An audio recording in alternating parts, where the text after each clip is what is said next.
Au nom du Père et du Fils et du Saint-Esprit, ainsi soit-il. Donc voici un texte qui pourra quand même éclairer un petit peu certains sur le sens du dialogue qui a été tant décrié dans certains milieux. Ils se sont mis en marge, plus ou moins, de l'Église. Donc voici ce qu'il est dit au sujet du dialogue dans Dominus Jesus, écrit par Benoît XVI. Donc c'est le paragraphe 22. Le dialogue. Je peux le mettre là, ce sera peut-être mieux. Le dialogue, donc, tout en faisant partie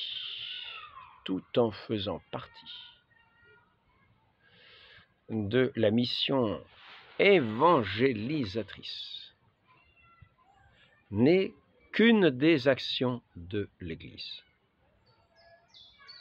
N'est qu'une des actions de l'Église. Ce dialogue, il était dit, fait partie de la mission évangélisatrice. Ce n'est qu'une des actions de l'Église dans sa mission ad gentes, aux gentils, c'est-à-dire aux païens, ceux qui ne connaissent pas l'Évangile ou qui en sont loin, n'ont pas adhéré à l'Évangile. La parité, condition essentielle du dialogue, signifie égale dignité. Égale dignité. La parité, c'est la condition essentielle du dialogue, signifie égale dignité personnelle. Égale dignité personnelle des parties.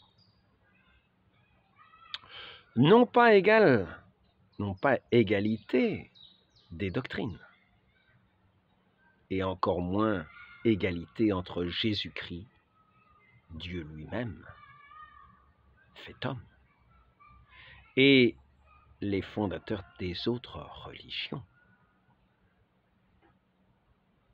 Voici l'essence du dialogue, fondé sur cette dignité humaine.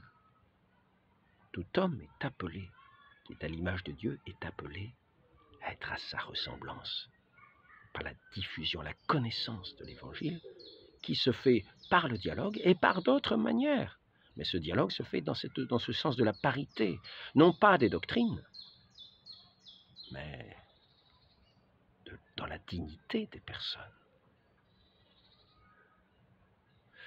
Voilà ce qui est dit donc dans Dominus Jesus, où je n'y vois personnellement aucun scandale. Ce n'est, est-il dit, qu'une des actions de l'Église dans la mission ad gentes. Au nom du Père, du Fils et du Saint-Esprit, ainsi soit-il.